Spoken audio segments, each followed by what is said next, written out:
ಸಮಾವೇಶಕ್ಕೆ ಆಗಮಿಸುತ್ತಿರುವ ಸನ್ಮಾನ್ಯ ಮುಖ್ಯಮಂತ್ರಿಗಳಿಗೆ ಮತ್ತು ಉಪಮುಖ್ಯಮಂತ್ರಿಗಳಿಗೆ, ಸಚಿವ ಸಂಪುಟದ ಸಚಿವರುಗಳಿಗೆ ಹಾಗೂ ಜಿಲ್ಲಾ ಉಸ್ತುವಾರಿ ಮಂತ್ರಿಗಳಾದ ಡಾಕ್ಟರ್ ಜಿ. ಪರಮೇಶ್ವರ್ ಅವರಿಗೆ ಹಿರಿಯ ಸಾಹಿತಿಗಳಾದ ಕೆ.ವಿ. ಕೃಷ್ಣಮೂರ್ತಿಗಳವರು ಶುಭ ಕೋರಿದರು. ಮುಖ್ಯಮಂತ್ರಿ ಬದಲಾವಣೆ ವಿಚಾರದಲ್ಲಿ ಡಾಕ್ಟರ್ ಜಿ. ಪರಮೇಶ್ವರ್ ಮುಖ್ಯಮಂತ್ರಿಗಳಾದರೆ ತುಮಕೂರು ಜಿಲ್ಲೆ ಅಲ್ಲದೆ ಇಡೀ ರಾಜ್ಯವೇ ಅಭಿವೃದ್ಧಿಯಾಗುತ್ತದೆ ಎಂದರು.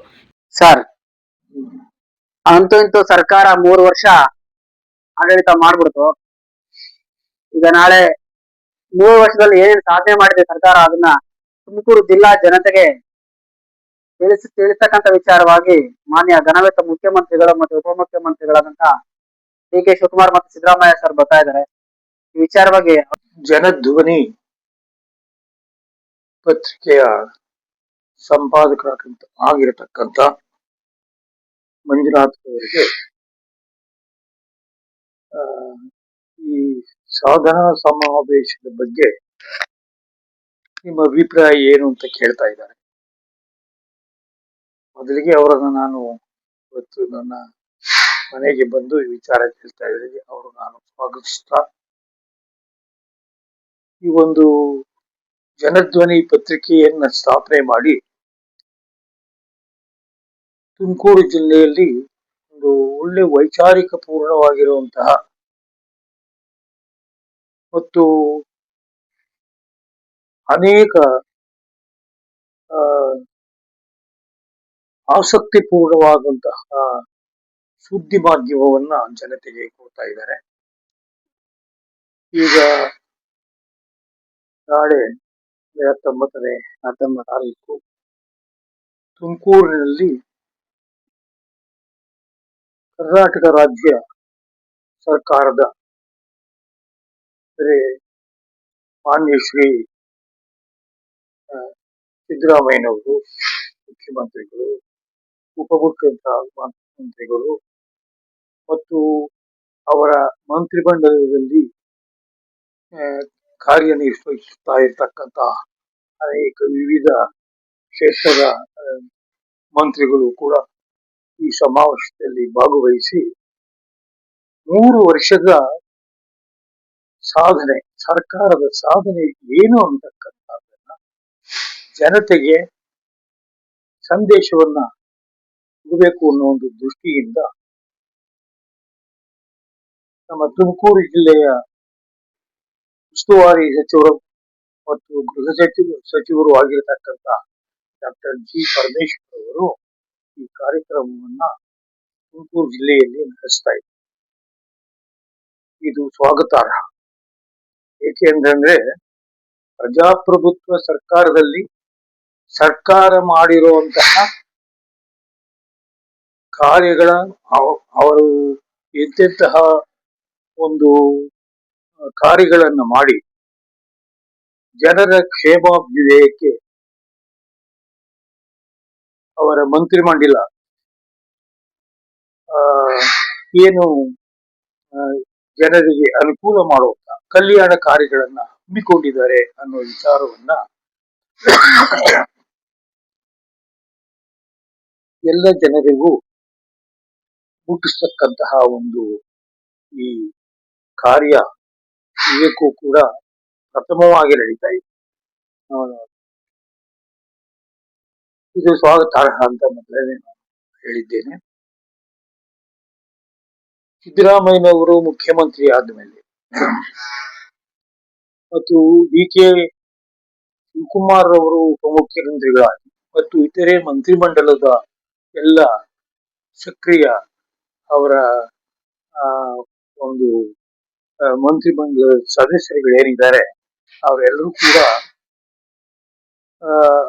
ಬಹಳ ಮೆಚ್ಚತಕ್ಕಂತಹ ಕೆಲಸಗಳನ್ನ ಕಾರ್ಯಗಳನ್ನ ಮಾಡಿದ್ದಾರೆ. ಅದರಲ್ಲೂ ಕಂದಾಯ ಸಚಿವರಾದಂತಹ ಕೃಷ್ಣ ಬೈರೇಗೌಡರು ಬಹಳ ಆಕ್ಟಿವ್ ಕೆಲಸ ಮಾಡ್ತಾರೆ ರಾಜ್ಯ ಸರ್ಕಾರದಲ್ಲಿ. ಕೃಷ್ಣೇಗೌಡರು ಎಲ್ಲ ಈ ಜನಹಿತವಾದಂತಹ ಕಾರ್ಯಗಳನ್ನ ಮಾಡಬೇಕು ಅನ್ನೋ ಒಂದು ದೃಷ್ಟಿಯಿಂದ ಜನರಿಗೆ ಈ ಭೂ ಸ್ವಾಧೀನದ ವಿಚಾರದಲ್ಲಿ ಎಲ್ಲರಿಗೂ ಕೂಡ ಒಂದು ಒಳ್ಳೆ ಖಾತೆ, ಈ ಖಾತೆಯನ್ನ ಆಗ್ಬೇಕು ಮತ್ತು ಇವೆಲ್ಲ ಏನೇನು ಈ ಭೂಮಿಗೆ ಸಂಬಂಧಪಟ್ಟಂತಹ ಲೋಪದೋಷಗಳಿದ್ದಾವೆ. ಜನರಿಗೆ ಅವರಿಗೆ ಯಾರಿಗೆ ಅದರ ಹಕ್ಕು ಬಾಧ್ಯತೆಗಳನ್ನ ಕೊಡಬೇಕು ಅನ್ನೋ ವಿಚಾರದಲ್ಲಿ ಹೆಚ್ಚು ಶ್ರಮವನ್ನು ವಹಿಸಿ ಕೆಲಸ ಮಾಡ್ತಾ ಇರತಕ್ಕಂತಹದ್ದು ಎಲ್ಲ ಜನತೆಗೂ ಗೊತ್ತಿರ್ತಕ್ಕಂಥದ್ದು. ಎಲ್ಲ ಇಂಥ ವಿಚಾರಗಳನ್ನ ಪತ್ರಿಕೆಗಳು ಕೂಡ ಜನಗಳು ಓದಿದ್ದಾರೆ. ಇನ್ನು ಒಂದು ಪ್ರಶ್ನೆ ಕೇಳಿದ್ದಾರೆ ನನಗೆ ಮಂಜುನಾಥ್ ಅವರು, ಇದು ತುಮಕೂರಿನಲ್ಲೇ ಯಾಕೆ ನಡೀತಾ ಇದೆ ಅಂತ ಹೇಳಿ. ತುಮಕೂರಿನಲ್ಲೇ ಯಾಕೆ ನಡೆಯುತ್ತೆ ಅಂತ ಹೇಳಿದ್ರೆ, ತುಮಕೂರು ಜಿಲ್ಲೆಯ ಒಂದು ಉಸ್ತುವಾರಿಯನ್ನ ವಹಿಸಿಕೊಂಡು ಬಹಳ ತುಮಕೂರು ಜಿಲ್ಲೆಗೆ ಹೆಚ್ಚಿನ ಒಂದು ಆ ಅಭಿವೃದ್ಧಿಗೋಸ್ಕರ ಶ್ರಮ ಪಡ್ತಕ್ಕಂಥ ನಮ್ಮ ಡಾಕ್ಟರ್ ಜಿ ಪರಮೇಶ್ವರ್ ಅವರು ಗೃಹ ಸಚಿವರು ಮತ್ತು ಉಸ್ತುವಾರಿ ಸಚಿವರು ಆಗಿದ್ದಾರೆ. ಅವರು ಸಾಮಾನ್ಯವಾಗಿ ನಾನು ಅವರನ್ನ ಬಲ್ಲವನಾಗಿ ಹೇಳುವಂತ ವಿಚಾರ ಅಲ್ಲ. ಅವರು ಯಾವುದು ಕೂಡ ರಾಜಕೀಯಕ್ಕೆ ಬಂದ ಮೇಲೆ ಪ್ರಾರಂಭದಿಂದಲೂ ಕೂಡ ಬಹಳ ರಚನಾತ್ಮಕವಾದಂತಹ ಕಾರ್ಯಕ್ರಮಗಳನ್ನ ಹಾಕೊಂಡು ಅವರೊಬ್ರು ಕ್ರಿಯಾಶೀಲ ಸಚಿವರಾಗಿ ಕೆಲಸ ಮಾಡ್ತಕ್ಕಂಥದ್ದನ್ನ ಬಹಳ ಜನರು ಬೆಚ್ಕೊಂಡಿದ್ದಾರೆ. ಇವತ್ತಿನ ದಿವಸ ರಾಜಕೀಯದಲ್ಲಿ ಪ್ರಾಮಾಣಿಕವಾಗಿ ಜನಸಾಮಾನ್ಯರ ಒಂದು ಸಮಸ್ಯೆಗಳನ್ನ, ಅವರ ಕುಂದುಕೊರತೆಗಳನ್ನ ಆಲಿಸಿ ಅವರಿಗೆ ಏನು ಕೆಲಸ ಕಾರ್ಯಗಳನ್ನು ಮಾಡಬೇಕು ಅನ್ನೋ ವಿಚಾರದಲ್ಲಿ ಅವರು ಆ ವಿಚಾರಗಳನ್ನ ಕೇಳೋದಕ್ಕೆ ಮುಂಚೆನೆ ಅವರೇ ಅದನ್ನ ತಿಳ್ಕೊಂಡು ಕಾರ್ಯಗಳನ್ನ ತತ್ಪರರಾಗ್ತಾರೆ. ಉಸ್ತುವಾರಿ ಮಂತ್ರಿಗಳಾದಂತಹ ಡಾಕ್ಟರ್ ಜಿ ಪರಮೇಶ್ವರ್ ಸಾಹೇಬ್ರನ್ನ ಒಂದು ಆರೋಪ ಇದೆ. ಏನಪ್ಪಾ ಅಂತ ಹೇಳಿದ್ರೆ, ಬೇಗ ಬಡವರ ಕೈಗೆ ಸಿಗೋದಿಲ್ಲ ಅಂತ. ಈಗ ಇದೆ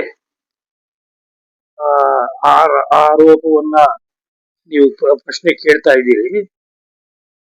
ಅವರು ಬಡವರ ಕೈಗೆ ಸಿಗದೇ ಇದ್ರೂ ಕೂಡ ಹಿಂದುಳಿದವರ ಮತ್ತು ದಲಿತರ ಸಮಸ್ಯೆಗಳನ್ನ ಸ್ಪಂದಿಸ್ತಕ್ಕಂತಹ ಮೊದಲನೇ ವ್ಯಕ್ತಿ ಅಂತ ನಾನು ಭಾವಿಸಿದ್ದೀನಿ.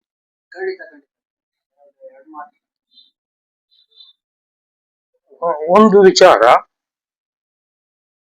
ಅವರು ನಮ್ಮ ತುಮಕೂರು ಜಿಲ್ಲೆಗೆ ಅವರು ಏನು ಕೊಡುಗೆ ಕೊಟ್ಟಿದ್ದಾರೆ ಅಂತ ಹೇಳಿದ್ರೆ, ಶೈಕ್ಷಣಿಕ ಕ್ಷೇತ್ರದಲ್ಲಿ ಬಹಳಷ್ಟು ಗಮನವನ್ನು ಹರಿಸಿದ್ದಾರೆ. ಇಲ್ಲಿ ಅನೇಕ ಹಿಂದುಳಿದ ಮತ್ತು ಶೈಕ್ಷಣಿಕವಾಗಿ ಕೊರತೆ ಇರತಕ್ಕಂತಹ ಜನಸಮುದಾಯಕ್ಕೆ ಅನೇಕ ಸೌಲಭ್ಯಗಳನ್ನ ಒದಗಿಸಿದ್ದಾರೆ. ತಾವೇ ಸ್ವತಃ ಅನೇಕ ಸಂಸ್ಥೆಗಳನ್ನು ನಡೆಸ್ತಾ ಇದ್ದಾರೆ. ಇದರ ಜೊತೆಗೆ ಅವರು ಈ ಜಿಲ್ಲೆಗೆ ಒಂದು ವಿಶ್ವವಿದ್ಯಾಲಯವನ್ನ ಸ್ಥಾಪನೆ ಮಾಡಿ ಇಲ್ಲಿ ಚೆನ್ನಾಗಿ ಕಾರ್ಯನಿರ್ವಹಿಸುವಂತಹ ಒಂದು ಒಳ್ಳೆ ಕಾರ್ಯವನ್ನು ಅವರು ಮಾಡಿದ್ದಾರೆ. ಯಾವ ಜಿಲ್ಲೆಯಲ್ಲೂ ಕೂಡ ವಿಶ್ವವಿದ್ಯಾಲಯವನ್ನ ಸ್ಥಾಪನೆ ಮಾಡದೇ ಇರದಂತ ಒಂದು ಸಮಯದಲ್ಲಿ ತುಮಕೂರು ಒಂದು ಜಿಲ್ಲೆಗೆ ಒಂದು ವಿಶ್ವವಿದ್ಯಾಲಯವನ್ನು ತಂದಂತ ಕೀರ್ತಿ. ಆ ವಿಚಾರವಾಗಿ ನಾನು ತುಂಬಾ ಅಪ್ರಿಶಿಯೇಟ್ ಮಾಡ್ತೇನೆ. ಆದರೆ ಈಗ ಮೊನ್ನೆ KRS ಪಾರ್ಟಿಯ ಕೃಷ್ಣೇಗೌಡರು ಹೇಳ್ತಾರೆ, ತುಮಕೂರು ಜಿಲ್ಲೆಯಲ್ಲಿ ಸರ್ಕಾರಿ ವೈದ್ಯಕೀಯ ಕಾಲೇಜ್ ಇಲ್ಲ, ಸರ್ಕಾರಿ ಮೆಡಿಕಲ್ ಕಾಲೇಜ್ ಇಲ್ಲ. ಇದು ಪರಮೇಶ್ವರಿಂದ ಸಾಧ್ಯತೆ ಇದೆ, ಯಾಕೆ ಮಾಡ್ತಾ ಇಲ್ಲ ಅಂತಕ್ಕಂಥ ಒಂದು ಮಾಧ್ಯಮದಲ್ಲಿ ಮೊನ್ನೆ ನಾನು ಓದಿದ್ದೀನಿ. ನಮ್ಮ ಜಿಲ್ಲೆಯಲ್ಲಿ ಸರ್ಕಾರಿ ವೈದ್ಯಕೀಯ ಕಾಲೇಜು ಆಗಬೇಕು ಅನ್ನೋ ಒಂದು ಎಲ್ಲ ಕಡೆಗೂ ಆಗಿದೆ. ತುಮಕೂರು ಜಿಲ್ಲೆಯಲ್ಲೂ ಆಗ್ಬೇಕು ಅಂತಕ್ಕಂಥ ವಿಚಾರದಲ್ಲಿ ಅವರು ಆ, ಬಹಳ ಅದರ ಪರವಾಗಿ ಬಹಳ ವಿಷಯಗಳನ್ನ ಹೇಳಿದ್ದಾರೆ. ನಾವು ತುಮಕೂರು ಜಿಲ್ಲೆಯಲ್ಲೂ ಆಗಬೇಕು, ಒಳ್ಳೊಳ್ಳೆ ಆ, ಸರ್ಕಾರಿ ಆ, ಒಂದು ಆ, ಆಸ್ಪತ್ರೆ ಒಂದು ಜಿಲ್ಲಾ ಮಟ್ಟದಲ್ಲಿ ಇಲ್ಲಿ ಸರ್ಕಾರದ ಮಟ್ಟದಲ್ಲಿ ಆಗಬೇಕು ಅನ್ನೋ ವಿಚಾರದಲ್ಲಿ ಎರಡನೇ ಮಾತಿಲ್ಲ. ಅದನ್ನ ನಾನು ಸ್ಪಂದಿಸ್ತೇನೆ ಅನ್ನೋ ಒಂದು ಮಾತು ಹೇಳಿದ್ದಾರೆ.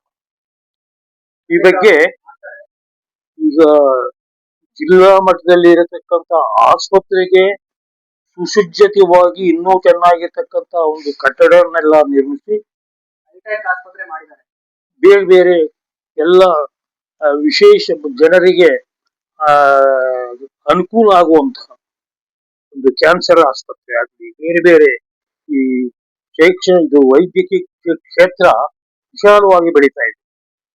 ಜನರ ಒಂದು ಆರೋಗ್ಯವನ್ನು ಕಾಪಾಡುವಂತಹ ಏನೇನು ಆ ವಿಶೇಷವಾದಂತಹ ರೋಗಗಳಿಗೆ ಸ್ಪಂದಿಸುವಂತಹ ವಿಭಾಗಗಳನ್ನೆಲ್ಲ ಇಲ್ಲಿ ತೆರೆಸೋದಕ್ಕೆ ಏರ್ಪಾಟ್ ಮಾಡಬೇಕು ಅಂತಕ್ಕಂಥದ್ದು ಅವ್ರ ಮನಸ್ಸಿನಲ್ಲಿ ಇದೆ. ಅದನ್ನ ಅವರು ಪತ್ರಿಕೆಯಲ್ಲಿ ಮೊನ್ನೆ ನಾನು ಓದಿ ತಿಳ್ಕೊಂಡಿದ್ದೇನೆ. ಅದು ಅವ್ರ ಇದರಲ್ಲಿ ಇದೆ. ಆಮೇಲೆ ಜನಸಾಮಾನ್ಯರಿಗೆ ಸ್ಪಂದಿಸಬೇಕು ಅಂತ ಹೇಳಿದ್ರೆ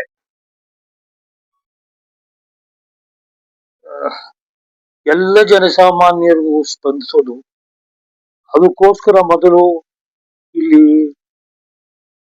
ಆ ಸಾಮಾನ್ಯ ಜನಗಳಿಗೆ ದೊರಕತಕ್ಕಂತಹ ಸರ್ಕಾರದಿಂದ ದೊರಕುವಂತಹ ಅನೇಕ ಕಲ್ಯಾಣ ಕಾರ್ಯಕ್ರಮಗಳು ಇಲ್ಲಿ ಆಗಬೇಕು ಅನ್ನೋ ದೃಷ್ಟಿಯಿಂದ ಮತ್ತು ತುಮಕೂರು ನಗರವನ್ನ ಚೆನ್ನಾಗಿ ಬೆಳೆಸಬೇಕು ಅಂತಕ್ಕಂಥ, ಅದರ ಜೊತೆಗೆ ಬೇರೆ ಬೇರೆ ಗ್ರಾಮಾಂತರ ಪ್ರದೇಶಗಳಲ್ಲೂ ಕೂಡ ಇದು ಅಭಿವೃದ್ಧಿ ಆಗಬೇಕು ಅನ್ನುವ ವಿಚಾರದಲ್ಲಿ ಅವರಿಗೆ ಗಮನ ಇದೆ.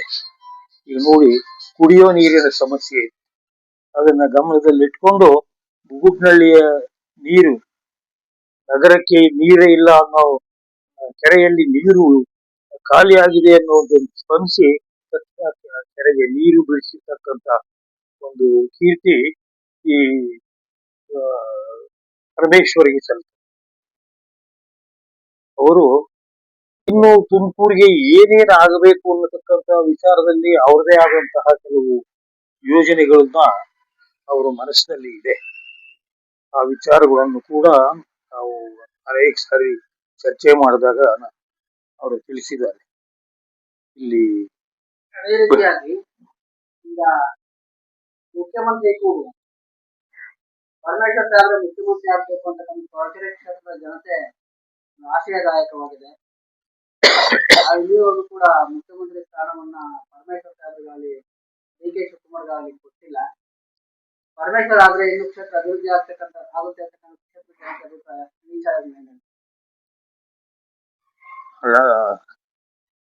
ಆ ವಿಚಾರದಲ್ಲಿ ಇದು ಬಹಳ ಅವರು ಬಹಳ ಹಿಂದೆನೆ ಮುಖ್ಯಮಂತ್ರಿ ಆಗುವಂತಹ ಒಂದು ಅವಕಾಶ ಇತ್ತು. ಕೆಪಿಸಿಸಿ ಅಧ್ಯಕ್ಷರಾಗಿ ಬಹಳ ದೀರ್ಘಕಾಲ ಅವರು ಸೇವೆ ಮಾಡಿದ್ದಾರೆ ಮತ್ತು ಆ ಕಾಲದಲ್ಲಿ ಅವರ ನೇತೃತ್ವದಲ್ಲಿ ಮೆಜಾರಿಟಿನೂ ಕೂಡ ಕಾಂಗ್ರೆಸ್ ಪಕ್ಷ ಬಹುಮತವನ್ನು ಕೂಡ ಗಳಿಸಿತ್ತು. ಆದರೆ ಇದು ರಾಜಕೀಯ ಮಟ್ಟದಲ್ಲಿ ಅವರು ಪ್ರಜಾಪ್ರಭುತ್ವದಲ್ಲಿ ಅವರನ್ನ ಆರಿಸಿ ಮುಖ್ಯಮಂತ್ರಿಯನ್ನು ಮಾಡಬೇಕು ಅಂತಕ್ಕಂಥ ಇಚ್ಛಾಶಕ್ತಿ ಇರುವಂತಹ ಅನೇಕ ಅವರಲ್ಲಿ ಇದೆ. ಆದರೆ ಅದು ಪ್ರಜಾಪ್ರಭುತ್ವದಲ್ಲಿ